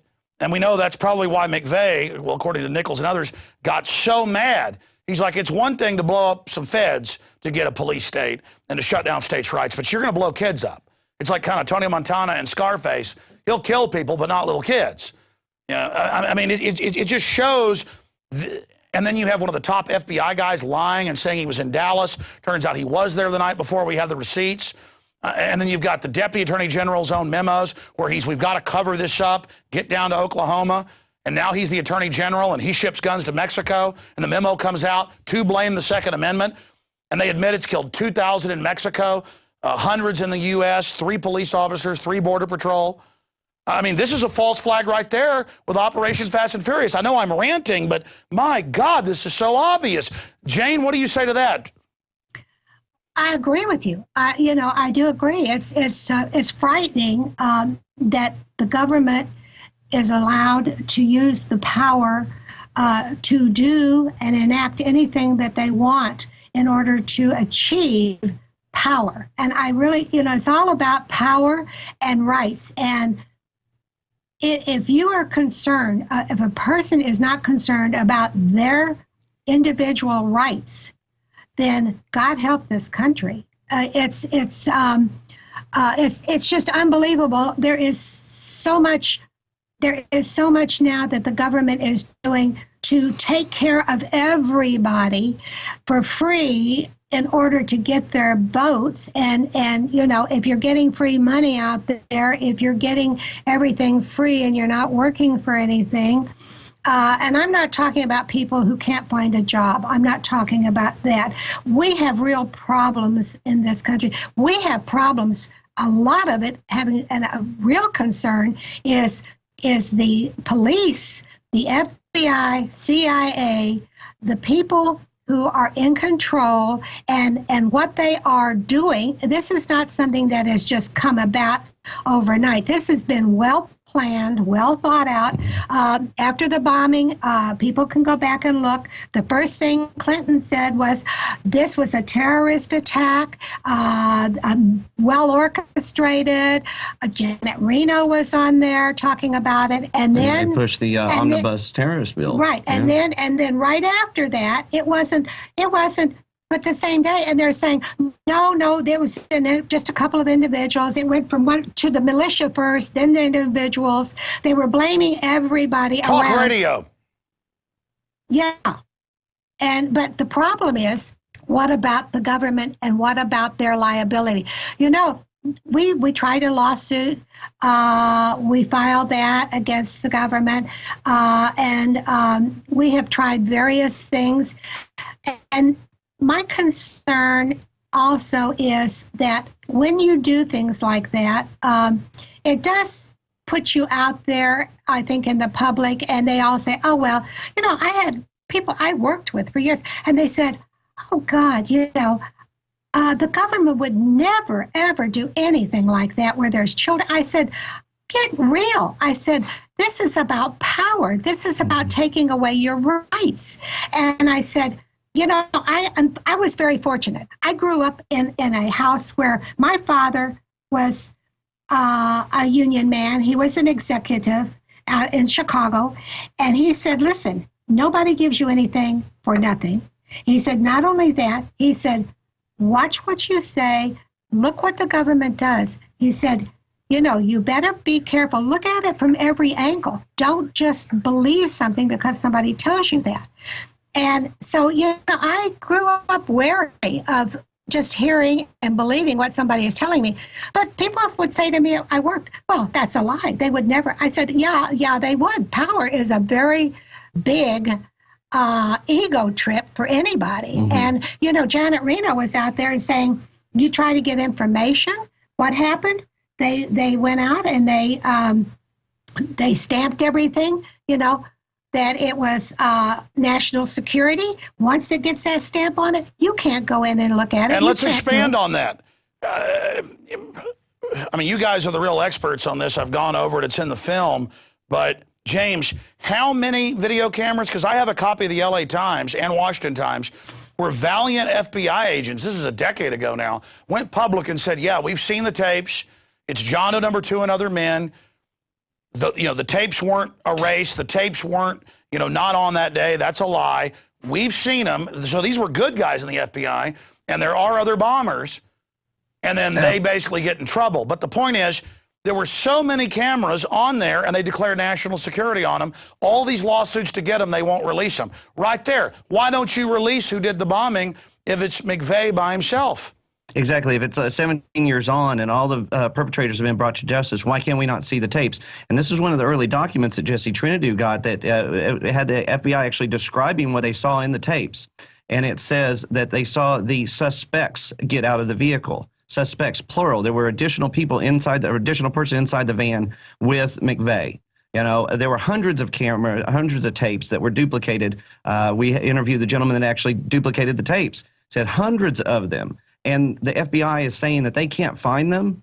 You know, one of the biggest events that they ever investigated, and they say that they can't find them. Luckily, Jesse Trinidad is working with a judge that is actually trying to take them to task. Yeah, up in Salt Lake, doing a pretty good job. In fact, just ruled against the feds again. I want to ask you about that, but I want to get stuff on record here. With Jane, while we've got her, absolutely, to break down what's going on. But looking at this and seeing everything that they've done, I mean, it is just so mind-boggling. But a lot of people say, well, I see History Channel, Discovery Channel. They're airing all these shows of the official story right now, not showing the local newscast with the bombs, not showing the governor saying bombs, none of this. But then I talked to all the survivors and people. They've done all these interviews with the media and told them what you're saying now, and the media across the board cuts it. Exactly, and this is what's very significant about Jane's story, is that the building was actually coming down 8 to 10 seconds before the truck bomb goes off. Now, there's other people that were in the building that day that say the exact same thing. VZ Lawton got hit by debris, and another gentleman jumped under his desk, and then the glass blows in. According to the FEMA report, that blast wave was traveling 1,700 feet per second. How is that possible? I mean, you were in a Windows 95 class that morning, Yes, right? I had just gone up to that, and from the 7th floor to the 9th, and where I was just prior to that, everybody was killed. But when I got up there, yes, you could be, what you felt initially was the ground below, which is all concrete. You felt it. First, you felt the ground rumbling back and forth, and going from east to west, and then or west to east, going back and forth. And then you felt, a few seconds later, you felt the rise of the floor underneath you, actually that rise of force going straight up, and that loud noise. And then when I looked up, the only thing I saw was the roof suspended in air above me. And the smoke. The instructor actually said that it was an earthquake, yes, right? she thought it was an earthquake and was telling everybody to get under their table at that time, or, under their desk. And I sat there for a second because I said, no, this isn't an earthquake. Whatever this force is, it was so strong. And then I was thrown, I started to move, and I was thrown over to the center of the room. And the next thing I knew, two of my coworkers, Sonia Key and Joy McGirt, came over, and they were digging stuff off of me and getting me up on my feet. And I said, first I told them, I said, I can't move. And I'm afraid to move. And they said, no, you have to get up and get out of here. And it's a bomb. And I looked out, and everything around me was so black. The smoke was so thick that it smelled like sulfur, and I had to put my hands over my nose and face, because if you were to breathe in, it felt like it would just burn your lungs. So they helped me go down the staircase and go down. But when we went down, when we reached the floor where the children were, there was a man in the doorway, and there was debris and things along the stairwell going down. I asked him, I said, I need to get in there and help bring the children out. And I was really concerned about that. And he said, no, the children are taken care of. You have to go out the building and go on down. So that's what we did. But I do want to stress that getting back to the bombing itself, I saw one man the day before the bombing. This was on a Monday afternoon, and he was carrying a handheld, and I presume it was a satellite phone. But he was talking to it, and he says, well, now how does this work? And I remembered being able to hear that. And he was a tall gentleman. He was like 6'1", maybe something like that, 6'2". And no, I think maybe 6'1". And but gray hair, had glasses on, and had a GSA uniform on. And I looked at him, and I thought, God, he really looks kind of old to be learning a new job. I mean, I'd never seen him before in all these years. And I thought, well, maybe somebody is on vacation or training or something. They've just put this guy in there for the day. Well, I let it go. And then the next morning, that was the day before the bombing. Then the next day of the bombing, when I came in after seeing those men outside, I was going to mail a letter inside because we had a post box there. And right to the south of that post box for the mail, there was a doorway that led to the stairwell. And out of the stairwell came this man and another gentleman. And they looked at me, they tucked their heads down, and they were, I don't think they were more than, at the very most, maybe 2.5, 3 feet from me. And the shorter gentleman, he had on a T-shirt underneath his. They both had on those uniforms, and I thought, from GSA, and I thought, well, now that's strange. We have two, and they were moving. Once they looked at me, they put their heads down and they scooted around the corner. And I thought, well, maybe they're just somebody here, and I mentioned that I thought they may be from outside even. And who did you later identify that man as? Yes, I looked and looked, and I was shown some pictures by another investigator, and I identified him as Gary Hunt. And it was some time after that it occurred, some months after. I had gone to Ohio to visit my son for the holidays, and my daughter was there at the house, and she was over for the day to take care of my home and everything. And the doorbell rang, and she opened the door, and in walks a gentleman from Arizona, and he was with another man, and he walked in the house, and he walked over to the telephones and starts disconnecting everything. And he said, because my daughter said, my mother isn't here, and he said, well, I want you to tell your mother that I'm a friend of Gary Hunt's, and she has identified the wrong person. And she needs to be aware of that, and I want her to know that. And I thought, well, that's strange. He comes all the way out there to tell me that. And so when she called me long distance and told me, and I said, okay, thanks, thanks for telling me and everything. And she told me if they didn't leave, she would call the police. And so they did leave. Who is Gary Hunt? He is a special agent for the FBI. Yeah. And then, of course, we've got Danny Boy, one of the head FBI guys. You said he was in Dallas and got a flight up there the day of the bombing, and it turned out there were no flights, and he wasn't on the flights. And then we learned hotel receipts. Danny Boy was actually there the day before. Tell us about Danny. Danny Colson, yes. He actually said that he had driven up here in a big hurry that day, because we actually have video of him, on the scene that day, and it later came out that, it wasn't, there was no way that he could have done that. His claims of the hotel receipts, everything, he had to have been here prior to the event.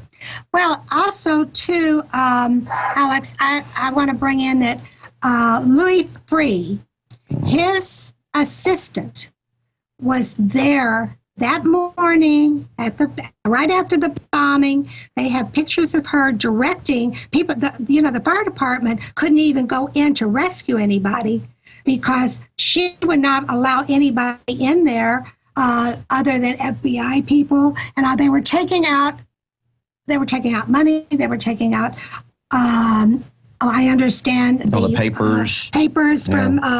And that later got confirmed that you got the head Clinton people, you've got the FBI director's assistant there to block the fire department from, on the scene.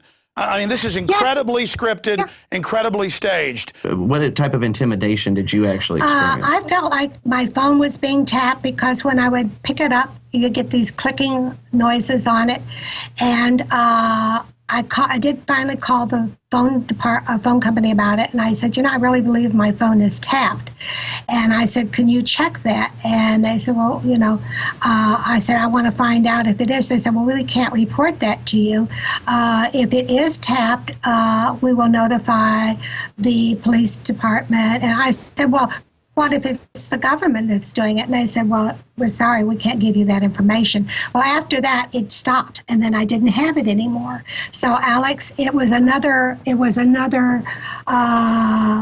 lesson. If you're not paying attention, it's amazing what they can do. I know when I went over to some of the different people's homes, that I was told that, that they could sit in that the FBI, the federal people, were sitting in cars which were 2 blocks away, and they could hear everything that was being said within the house. Well, and the phone tapping, I mean, this was also something that the Oklahoma Bombing Investigation Committee experienced. They actually called a number that they had that could identify if the phone was being tapped, and it was, so they were definitely monitoring anybody that was countering the official story and actually trying to get the truth out. I mean, who are people going to believe, the actual survivors that were in the building, like Jane and VZ, or the official story, and so they did keep a close eye on them.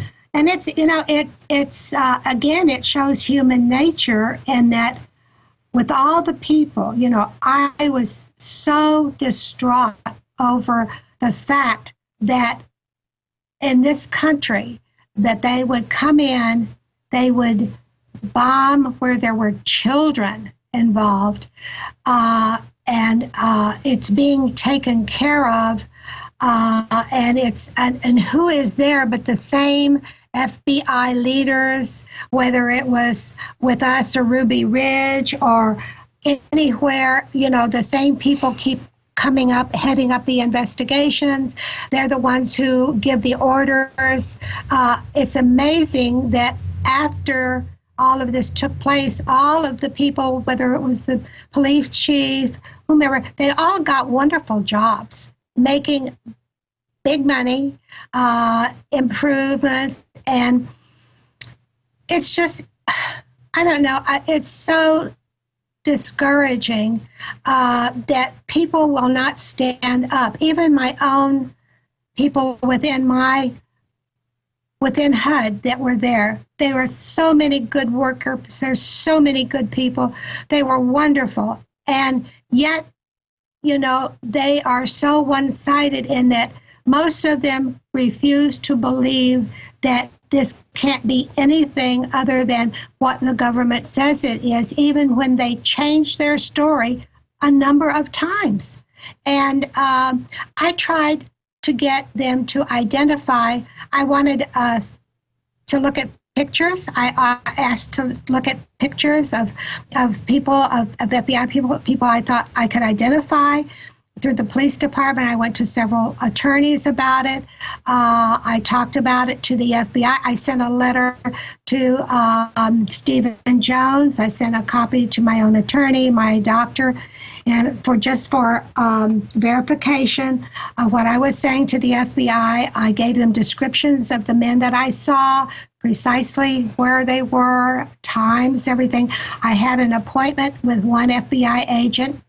His name was Agent Schwecke, and I had to it was going to meet me in my union office, and I arrived that day. He never showed up, and then I finally called the number he left me, and he said, I got busy with something else, I can't make it. So we set another date, and again, he didn't come, and so that was it. And then the FBI did come to Department of Housing and Urban Development, and they went to the they met us all in the Indian division, and they interviewed everybody there. And they wanted to know, when I was being interviewed by a female agent, she said, I would like to know what you saw that day. They had a standard script that they were asking questions. And I said, I sent you all a letter. Do you not have that on file? My letter telling you everything I saw, the men I saw, what took place. She said, there's nothing in the file about a letter or what you have said. So I said, you turn this over and you write down what I'm going to tell you. And I gave her the same story. And I said, in other words, in a 10-block radius that they were doing this interviewing of people, I said, you ask them where they were, what they were doing, very, very bland statements, There was nothing in there asking them, did you see anything? I tell you, when I was told by an FBI agent that the men that I saw were employees of the Journal Record Building, I said, okay. I said, if I misjudge somebody, I will apologize. I will say I'm wrong. You know, that's all right. And to do that. So I proceeded to take it upon myself. And there was another woman investigator at the time here in Oklahoma City. And I said, would you go with me? I want to find these men that were the mechanical people, maintenance men over there. So the building was closed and we started looking, and I got the men's names. And I looked one of them in the phone book, and I went out to his house. He lived in Bethany. And I rang the doorbell, and his wife came to the phone, and I said, can you tell me, is your husband? She said, gave me the address where he worked down off of Reno. And so I went down there, and it was cleaning place and janitorial and all that. And I went up, well, I saw his name underneath the sign on the picture of him on the second floor. And I said, this isn't the man. And here you are, a survivor of the bombing, and you're doing more of an investigation than the FBI. And it seems like this is what we see throughout the entire investigation was that it was all about quantity of documents. You know, just to create this body of supposed investigation, but they never asked the important people the important questions. Well, I went back and I figured, okay, if anybody knows where those two men are now, there's a parking garage directly behind. So I went over there and I said, you know, the people who were in the building there, the maintenance, do you happen to know where they went to? And he said, oh yeah, they're down on Robinson. He gave me the address. I went down there and I found out where one of the men was, and I said, okay, he was working in another building off of 10th, and I went down there, and he wasn't there, and I left a message and that I'd like to talk to him, and they got him on the phone, and I said, could I make an appointment with you? And he said yes, and so I came the next day to meet him, and to have coffee, and I told him why I wanted to meet him. I said, I have identified someone, and they say that you're the person I'm identifying and that it's not Gary Hunt. I said, and I need to see you because if that's true, then I want to know. So I went over, I met him, I walked into his office, and I looked at him, I said, thank God, you are not the man that I saw. Then he told me that there were 3 other sets of people. The FBI told him they had 3 other sets of people who were identified that looked like them, that weren't them. And I thought how very typical they were because, and the 2 men that I saw, Gary Hunt and the other gentleman, he had been, they were both carrying satellite telephones. And when they came out on the screen, on the TV, they were dressed in civilian clothes. They were going across and talking on that. They were not dressed like they were in the building. That was how Jane had actually seen them in one of the news clips. One of the early cameras caught these 2 gentlemen leaving the scene immediately after the bombing. Yes. And she identified him as the person that she saw in the building that day with the sat phone. Yes, and it's, you know, it is important. It's I know that the other, you know, when I tried to get pictures so I could identify them and all of that, nobody, and in fact, one of the attorneys said, well, I'll get the police starters down here. He's wonderful. He will do a good job. I said, fine, you know. Never heard from him again. Boy, that was the end of that discussion. That was over. The district attorney, I wrote him, told him I would like to appear before the grand jury. Since I saw these people, I wanted to testify about it. And I got a letter back from him telling me that they were not interested in hearing my testimony as an eyewitness. They couldn't be bothered. Yeah, any story that contradicted the official story, they didn't want it included. And what's interesting about the multi-county grand jury that the Oklahoma Bombing Investigation Committee got impaneled was that they actually turned the grand jury over to their enemy, Bob Macy, the district attorney, and he proceeded to investigate the Oklahoma Bombing Investigation Committee, as opposed to actually using it as the way that the will of the people were to, when they impaneled the grand jury, was to investigate the bombing. And Charles Key, they got him off of the committee. He was head of it because he was asking questions and he wanted answers. They would not let him do that. Yeah. And that's what the grand jury is for. And you know, it's these are really well-staged events. And if you watch just from past history, what is happening right now today, you watch, and between now you're hearing more and more about, you know, our men over there, they're going to bring them home, then they're not going to bring them home, well, maybe a later date. Then they talk about we're getting now into bombs, wars, maybe we'll do this. And you watch before the election, there's going to be something that's going to be big, which will occur. I just would bet my life on it that it will occur, that somehow they will have an excuse either for the Army, the National Guard, the Army to come out, you know, to supposedly protect all the people here, to control our streets, to take away more of our rights for our own protection. A friend of mine and also another person, Debbie Nakanashi, worked for the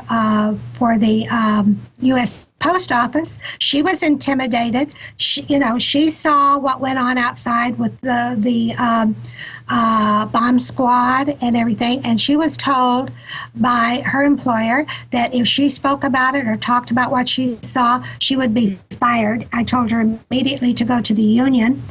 She did, and then they came in, and then the boss came back, and then an attorney came back from the telephone company and said, well, you know, post office, you don't have to, you know, you're not going to lose your job. But, I mean, she was one of many witnesses that saw the bomb squad across the street at the courthouse prior to the bombing that morning. And when she tries to speak out about it, her job is threatened and is told to be silent. Yes, yes. And you know, when I went, Debbie Nakanashi and I went up to Washington several times. We tried to get the politicians in Washington, the senators and congressmen, to talk to us about the bombing. Not one person there would talk to either one of us. The only person who talked to us was the representative from Ohio. And he subpoenaed Trafficant. He subpoenaed the records from GSA. And when we went down there, we met. He was in office and his assistant, and talked to him about, you know, what was going on. And the assistant had told, it was very interesting, that FBI had called and told him he could not open one of those boxes until they had sent people down there to redact all the information. And he said, no. He says, that's beyond your authority. I will allow one person to come down and do what they can do, and that's it. And he said that one man, I believe it was a gentleman, came down. He was doing that, and he was told, we will get you for this. And they did. I mean, it's obvious they took him down with a scandal. Yeah, they really did. And it wasn't like he was the only person who's created a scandal. My God, look at the felons that are in Congress right now. Don't tell me about scandals. You know, look at what's going on right now in our government. That's scandal. Exactly. So, I mean, he wasn't the only individual. And I'm not saying it's a Democrat or Republican. Both have the problem. Mm-hmm. But it is a real concern. Charles Key, you know, he's had his share of problems. Terrence Yakey, I met Terrence. I knew him. I knew his ex-wife. When he was having the problems, when he had reviewed his report and turned in his first report at the police department to his supervisor, he was told to take it right back, cut it down. He didn't want all that information in there. Terrence refused. He rewrote it, but he refused to do what he said. He was taking a copy of that out. He talked to his wife and told her he was concerned for his life. He was concerned for his family too, and a lot of his efforts to protect his family. Two children he had, and they were supposed to leave I believe the night that he was murdered, he was supposed to come back and take them down to Texas. They were going to, I believe, get remarried. Yeah, see, he had Because reconciled. of the children. Yeah, right. with the He had children. reconciled with his wife. Yeah. He had gotten a promotion. He was getting the key to the city. Right. He had everything to live for, and his death was declared a suicide. Now, the parameters around that is that he had supposedly cut his wrists in his car, cut his neck, and then I guess tied a rope around his neck, handcuff marks, and dragged himself a mile away out into a field, and then shot himself with a small caliber weapon at a downward angle through the top of his head that came out his jaw, far enough away that it didn't leave powder residue on his head. And then the sheriff's department, when they do arrive, they do a thorough search of the area. They cannot find the weapon because it was federal property. When the FBI lands, oh, here's the weapon. They immediately go and find it. The sheriff's department had also reported that there were 2 boxes of documents in the back of his car, and then whenever it gets to the impound lot, it's not actually part of the inventory. Well, also, he had left his video camera at his home. And right after that, the police department comes to her home, Terry's wife's home, and bursts in. No knock, no nothing, just barges in, goes directly, where is the camera, where is everything? She said, where's your warrant? They went in, they searched everything, took everything that they wanted, and walked out with it. And that had a lot of evidence, I'm sure, on it. Yeah, I mean, and he died with nothing. They left him nothing. They gave them nothing, and they call this, that he should have been able to have a pension and do for that. They didn't even have the courtesy to call and do those things. And every police officer that dies in Oklahoma City gets an autopsy. Terrence Shaky did not get one. They didn't ask his family if he had ever had suicidal comments or thoughts. And when they question the suicide, they say, "Oh, you watch too much television. You're acting crazy. You need to go back home and stop worrying about it." And this is not a way to treat a hero that saved 8 people's lives that day. Well, Terry also had, Terry's wife said that she had a call from one of the policemen that he worked with, that he had talked to Terry the day before, and he said the feds were after him. Mm-hmm. They were following him. And he said, I've been told that I cannot tell you that I know he was in fact murdered by them, because they've already told us if any of us talk, we're dead, our families are dead. That was not an uncommon thing, to be intimidated by everybody down the line. Did you know Don Browning? Yes, I knew him not well. And Don knew things that were going on, and he talked about them. He would talk with VC, he would meet with people.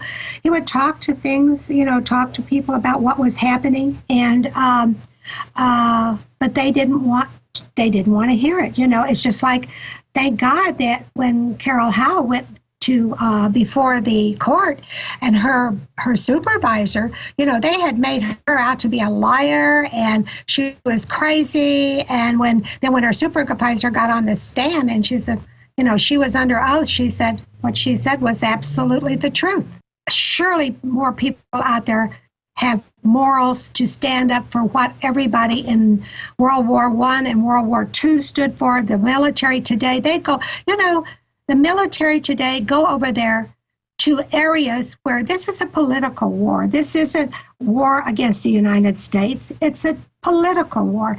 And they sacrifice their lives, their family life, their homes, the injuries that they sustain. They give their lives for this so that people could have freedom. And yet when they kill someone over there, they're made to come back and account for their action. It doesn't matter if you've got a bad psychological day over there. You're on your second or third tour. You can't have, a breakdown and kill people. That's against the law. You're coming back and going to be court-martialed, or you're going to get killed, or dishonorable discharge. That's wrong. Somebody in this government and somebody in Congress needs to step up, and both sides of the file say, this is enough we've had going on. We need to get it taken care of. We need to protect our boys, bring them home. Absolutely. I just have to say, this has been an amazing interview. And like I said, one of the most important I've ever done. It's real. Jane, my heart just aches with pain for the children that died, the friends you lost, but it also is buoyed and swells with pride at the honor and the courage you've had and the courage of the makers of A Noble Lie and Terrence Yakey, who spoke out and they tortured and murdered. Last call to his partner, the feds are behind me, they're pulling me over. They tortured him pretty bad to try to find out where the documents were. The police officers that have been threatened, others that have been killed. I've been death threatened over this. I know you've had a lot of stuff go on, James. This is real. People need to know this is real, and I want to commend and thank you both. Thank you. Thank you, Alex. Ladies and gentlemen, that's it for this edition of Infowars Nightly News. This interview needs to be seen by 10 million people. But it's up to you to send it to your Facebook, your Twitter list, everybody. I'm not risking my life for nothing. I've studied history. I know we can defeat these people if we stand up against them and have courage. Because you notice these staged attacks get bigger. First World Trade Center, FBI cooked the bomb, trained the drivers. Thank God it didn't bring down the tower. Then Oklahoma City. Then 9/11. Now they're talking about nukes going off. They detonate a nuke, they're really going to get martial law in place. This is about a bunch of hardcore crooks who compete with each other to see who's the most nastiest, taking control of our society. And you look at your children, you got to realize they have no future if we don't say no to this right now. I wish most men in this country had 1/10 the courage of the lady we just interviewed. I wish that men would stand up for honor and the truth, because when you don't stand up against evil, it takes over and runs rampant. So shame on the men of America for being a bunch of mindless sports fans and not standing up and speaking out against this lie. They're going to use the lies of staged terror to wreck our society and take over our world if you don't do something about it. The fight is happening now. The war is now. Will you answer that call and defend the Republic? It's up to you. Please get the film. It's available at Infowars.com. Get it out to people. A Noble Lie, the only modern, well-done, professionally produced film exposing this criminal conspiracy to set up a police state in America in the name of fighting terrorism that the mega banks who staged the terror attacks are actually involved in. They are using their own Reichstag events, their own false flags, their own self-inflicted wounds to bring in this tyranny and pose as our saviors. So please get the film out to everybody. I'm Alex Jones signing off from the front lines of the InfoWar. Until next time, Lord willing.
I'm Aaron Dykes. This is the Infowars Nightly News. Today is Wednesday, April 18th, 2012.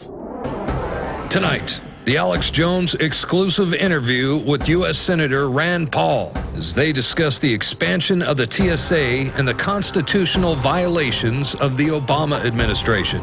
Then, Oklahoma City bombing eyewitness joins Alex via video Skype as she reveals that she witnessed men in General Service Administration uniforms that were in the Murrah Federal Building before the false flag attack. A bombshell interview with Jane Graham. Next, President Obama has an ambitious plan to take command of the oceans, and with it,